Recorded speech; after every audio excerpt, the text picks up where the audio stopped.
আসসালামু আলাইকুম।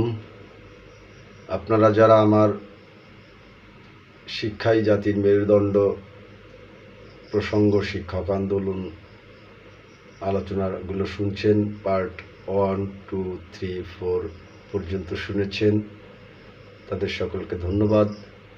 আমার পার্ট 5-এ শিক্ষক আন্দোলন নিয়ে আরও একটি পর্ব, সেটি হচ্ছে যে আমি বিগত দিনে আলোচনা করেছিলাম যে সরকারের তরফ থেকে শিক্ষকদের সাথে 10 দিন করে আলোচনা হচ্ছে না কেন। এটি কিছু কথা রেখে আমি পার্ট 4 শেষ করেছিলাম, সব কথা বলতে পারিনি। এখানে বিষয়টা হচ্ছে যে শিক্ষক আন্দোলনের যে গতি প্রকৃতি দেখা যাচ্ছে, সে আন্দোলন নিয়ে এখন বাংলাদেশে মানুষ প্রশ্ন তোলা ধরেছে। তাহলে কি এই শিক্ষক আন্দোলন ব্যর্থ হয়ে যাবে? তাদের কি প্রত্যয় বাধ্যতামূলক প্রত্যয় স্কিমের সাথে যুক্ত হতে হবে? যদি প্রত্যয় স্কিমের সাথে যদি যুক্ত হতে হয়, তাহলে শিক্ষকদের এই আন্দোলন করে কি লাভ হলো? নাকি সরকারের লাভ হলো? নাকি আমজনতার লাভ হলো? নাকি বিএনপির লাভ হলো? এরকম নানা প্রশ্ন কিন্তু সমাজে অলরেডি চায়ের দোকানের টক অফ দ্য টাউন হিসেবে আলোচিত হচ্ছে। আমরা লক্ষ্য করেছি যে চায়ের দোকানে এও আলোচনা হচ্ছে যে শিক্ষকরা তো সকল কিছুর ঊর্ধ্বে একটি দেশে, কারণ শিক্ষাই জাতির মেরুদণ্ড। যে জাতি যত বেশি শিক্ষিত, সে জাতি তত বেশি উন্নত। এটি আমার কথা না, এটি বড় বড় বৈজ্ঞানিকদের কথা। তাই যদি হয়, তাহলে সেই মাথার মুকুট যারা, তারা হলো আমাদের মহান পেশায় জড়িত শিক্ষক। আমাদের শিক্ষকের মর্যাদাগুলো ক্ষুণ্ণ করে ফেলা হয়েছে। এ কি শিক্ষকরা ক্ষুণ্ণ করেছেন, নাকি এদেশের আমজনতা ক্ষুণ্ণ করেছেন, নাকি আমলা গামলারা ক্ষুণ্ণ করেছেন, নাকি ক্ষুণ্ণ করেছে বাংলাদেশ সরকার স্বয়ং? 71 সালের পরে যে বঙ্গবন্ধু যে নীতিটি পাশ করে গিয়েছিলেন, বঙ্গবন্ধুর আমলে যে অ্যামেন্ডমেন্টটি হয়েছিল, অর্থাৎ সংবিধান রচিত হয়েছিল, সেখানে সেই নীতির উপর ভিত্তি করে শিক্ষা ব্যবস্থাটা চলে আসছে।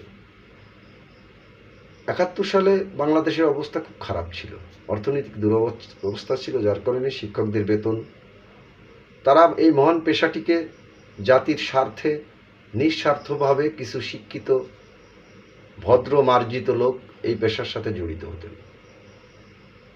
এখনো সেই একই ধাঁচে রয়ে গেছে। আমরা তাদের কাছ থেকে বিশাল কিছু আশা করি। আমরা আশা করি শিক্ষকরা আমাদের ছেলেমেয়েরে একেবারে ভেস্তে পাঠায় দেবে। আসলে কি সম্ভব তাদের পক্ষে? সম্ভব না। কেন সম্ভব না সেটা নিয়ে একটু ছোট্ট করে আলোচনা করব। কারণ একজন শিক্ষকের টপ টু বটম, অর্থাৎ প্রাইমারি থেকে বিশ্ববিদ্যালয়ের শিক্ষক পর্যন্ত এতটাই নগণ্য বেতন যে তারা চায়ের দোকানে বসতে ভয় পায়।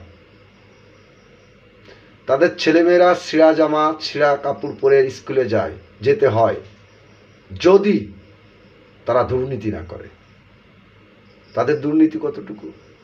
তারা মেধা তাদের ক্লাস কক্ষর বাইরে প্রাইভেট পড়িয়ে, কোচিং করিয়ে, বিভিন্ন প্রাইভেট ফার্মে চাকরি করে, বা বিভিন্ন প্রাইভেট বিশ্ববিদ্যালয়ে চাকরি করে, বা বিভিন্ন প্রাইভেট স্কুলে চাকরি করে, স্কুল বিদ্যালয় এবং কলেজে চাকরি করে তাদের মেধাটা ওইখানে ব্যয় করে এসে সারা রাত ঝিমিয়ে ঝিমিয়ে ঘুমোয় মোটামুটি 2-4 ঘন্টা ঘুম চোখে নিয়ে মূল বিদ্যাপীঠে তারা যাওয়ার পরে ঘটনাটি ঘটে, তারা যখন ক্লাস কক্ষে ঢোকে তখন তাদের রাজ্যের ঘুম তাদের চোখে চলে আসে।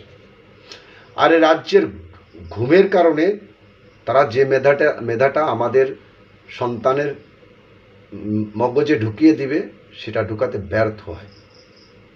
এই আছে একটাই কথা, তাদের অর্থনৈতিক দুরবস্থার কারণে তারা প্রকৃত শিক্ষাটা তারা দিতে পারে না আমাদের সন্তানদের মগজে ঢুকিয়ে। এটা কেউ স্বীকার করুক বা না করুক, আর আমার কথা বিশ্বাস করুক বা না করুক, এটা একটু অ্যানালাইসিস করলেই বোঝা যাবে। অথচ আমরা ওই শিক্ষকটিকে যদি সারা বিশ্বের মতো, সারা বিশ্বে এমন কোনো রাষ্ট্র নেই যে আমাদের দেশের মতো এত নগণ্য বেতন কাঠামোর উপর ভিত্তি করে শিক্ষা ব্যবস্থা চলে। এই শিক্ষকের বেতন যদি আমরা 4 গুণ বাড়িয়ে দিই, আমাদের কত টাকা রাজস্ব যাবে? আমাদের তো লক্ষ লক্ষ কোটি টাকা পাচার হয়ে চলে যাচ্ছে, লক্ষ লক্ষ কোটি টাকা দুর্নীতি হচ্ছে। আমরা আমলাদের গামলাদের পিছনে লক্ষ লক্ষ কোটি টাকা ব্যয় করছি প্রতি বছর, তাদের বিদেশে পাঠাচ্ছি ট্রেন্ডিং নামক ভ্রমণ বিলাসী করার জন্য। এগুলো না করে আমরা যদি আমাদের শিক্ষকদের ভিতরে বন্টিতভাবে ওই অর্থটি ব্যয় করি, তাহলে সমস্যাটা কোথায়? কোনো সমস্যা নেই। তাই ঢালাওভাবে এই শিক্ষক আন্দোলনকে কেউ বলার চেষ্টাও করবেন না যে এই আন্দোলনটি অযৌক্তিক। এবার আসি, তাদের সন্তানরা যখন বর্তমান বেতন কাঠামোর উপর ভিত্তি করে তারা যখন সন্তানকে যোগ্য পোশাকে দেখতে পারে না, তখন বলে আপনার ওর বন্ধুই বলে তোর আব্বু একজন শিক্ষক, মহান পেশায় জড়িত, তুই সিরাজ আমল পড়ে আসছিস, সিরাজ স্যান্ডেল পড়ে আসছিস, তার ইগোতে লাগে। তাই কোনোভাবেই কোনো মতেই কেউই বলবো, সকলকে বলবো যে আপনারা যেখান থেকে যেভাবে যে কোনোভাবে আপনারা যা বলার চেষ্টা করছেন এটা বন্ধ করুন।